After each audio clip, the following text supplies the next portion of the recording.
안녕하세요. 아이고 토론토의 LJ입니다. 제가 다시 아이고 토론토란 옛날 이름으로 다시 바꿔서 여러분께 인사를 드립니다.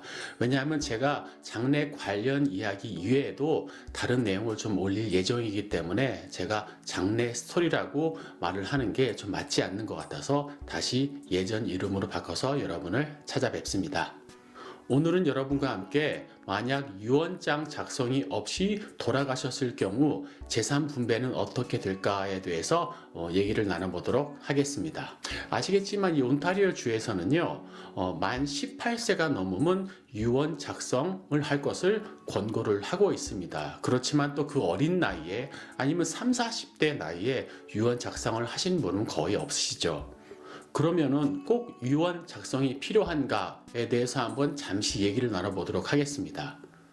유언 작성은 당사자의 상황에 따라 필요할 수도 있고 없을 수도 있겠지만은 가능한 한 작성을 할 것을 권고를 하고 있습니다. 그런데 필요가 없을 수도 있는 경우에 대해서 한번 말씀드리겠습니다. 만약 나이가 드셨고 지금 살고 계신 환경이 재산도 없으시고 부동산도 없으시고 그냥 캐나다에서 받으신 CPP와 올드에이지에 의존해서 살고 계시다 한다면은 꼭 유언 작성이 꼭 필요하다고 제가 말씀드릴 수는 없을 것 같아요. 두 번째는 어떤 분이 부동산도 갖고 계시고 그리고 뱅크 어카운트도 갖고 계신데 배우자와 조인 테넌시를 하고 계시고 또 조인 어카운트를 갖고 계시면 필요 없을 수도 있지 않을까 생각을 하실 수도 있는데요. 그러나 이런 경우도 생각을 해 보셔야 됩니다. 만약에 두 분이 자동차를 타고 가시다가 사고가 나서 불의의 사고로 인해 두 분이 한꺼번에 다 돌아가셨다. 그럼 그 이후의 절차를 알아야 되잖아요. 그런 경우를 감안해서라도 재산이 있으시면은요, 유언장을 쓰시는 거를 추천을 해 드립니다. 그리고 세 번째는요, 부동산과 그 이외에 재산이 많으시고 투자금 등 여러모로 남겨질 동산과 부동산이 있으시다면은 유언 작성을 하시는 게 아주 바람직하다고 말씀드릴 수 있겠습니다. 그리고 유언 작성을 하실 때에는요, 두 명의 증인과 변호사의 공증이 있는 유언장을 제가 추천을 해드립니다. 다른 경우는요, 홀로그래픽 윌이 있거든요. 그럼 그냥 제가 종이를 가지고 글씨를 써서 내가 이렇게 하길 원한다, 그렇게 쓸 수는 있겠지만은요, 추천은 절대 안 해드립니다. 왜냐하면 유언장이라는 게 나중에 프로베이트를 해야 되는데요, 그렇게 쓴 윌은 프로베이트 할 때 받아들이지 않을 경우가 거의 99% 이상이라고 생각하시면 돼요. 그리고 이건 너무 당연한 거지만 유언의 장점이 되게 많거든요. 그 중에 가장 큰 장점이란 것은 사망 후 배우자에게 갈 수 있는 불이익을 최소화할 수 있고요. 그 다음 자녀 간의 유산 관련 싸움을 사전에 막을 수 있기 때문에 유언장 작성을 당연히 추천해 드립니다. 그런데 오늘 내용은 이제 유언장 없이 돌아갔을 경우에 재산 분배는 어떻게 될까 하는 내용이잖아요. 그것에 대해서 알아보도록 하겠습니다. 캐나다에서 유언장 없이 돌아갔을 경우를 dying intestate라고 합니다. 제가 장내 업계에 있으면서 실무적 경험을 하고 개인적인 통계가 있기 때문에 한번 말씀드리도록 하겠습니다. 제가 장례를 치러드린 한인 동포 가정의 경우 95% 정도가 유언장 없이 돌아가십니다. 그리고 이제 캐나다 현지인의 경우에는요, 한 50% 정도가 유언장을 작성하시고 돌아가십니다. 저희 장의사가 에스테이트 서비스가 있기 때문에 그런 통계가 존재하기 때문에 여러분께 이 통계를 말씀을 드리는 겁니다. 그럼 유언장 없이 돌아가셨을 경우 intestate이라고 다시 말씀드렸죠. 그때 재산 분할을 어떻게 될까? 제가 간단하게 그냥 말씀을 드릴게요. 온타리오 주에 succession law가 있거든요. 그러니까 돌아가셨을 경우에 누가 이것을 얼마큼 갖고 하는 법이 있습니다. 그에 의거하면은 우선 만약에 돌아가신 분의 자녀가 없을 경우에는 모든 재산은 배우자에게 가게 되어 있습니다. 물론 온타리오에서는 부부가 있으면 자녀가 있는 경우가 대부분이겠지요. 그럴 경우에는 돌아가신 분의 자산의 첫 20만 불은 배우자에게 돌아갑니다. 그리고 20만 불을 초과한 자산이 있다면요, 그것을 배우자와 나머지 자녀들과 동등하게 나눠서 분배를 받게 됩니다.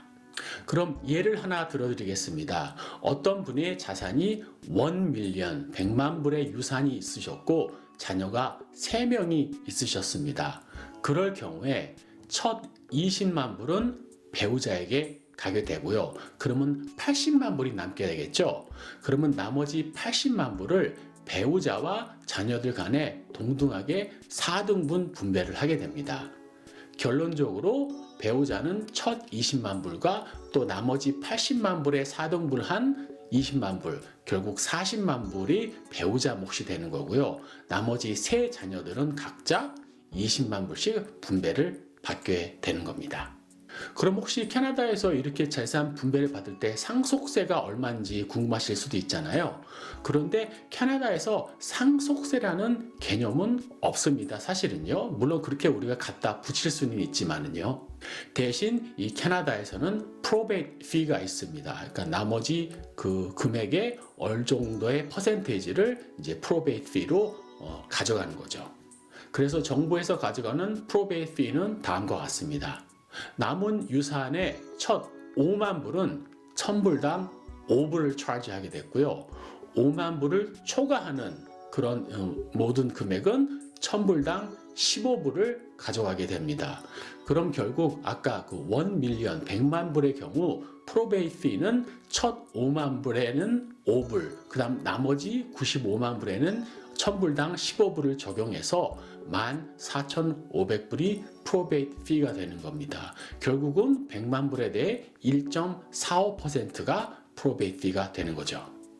그리고 만약에 자녀들 중에 18세 이하 미성년이 있었다면요, 그 자녀에 대한 지분은 트러스트로 들어가게 돼서 그 자녀가 18세 될 때까지 기다렸다가 분배를 하게 됩니다. 그리고 돌아가신 분이 배우자도 없고 자녀가 없을 수도 있습니다. 그럴 경우에는요, 그 다음 직계가족 손자, 손녀가 물려받게 되고요. 손자, 손녀가 없을 경우에는 돌아가신 분의 부모, 당연히 또 부모가 없을 경우에는 형제, 자매, 또 형제, 자매가 없을 경우에는 형제, 자매의 자식들, 조카까지 분배가 가능합니다. 그리고 아무도 없다. 그럴 경우에는 이제 나라의 귀속이 되는데 이런 경우는 거의 없다고 보시면 됩니다. 지금까지가 제가 간단히 드린 정보고요. 제가 또 경험을 토대로 한 케이스 한두 가지를 말씀을 드리겠습니다.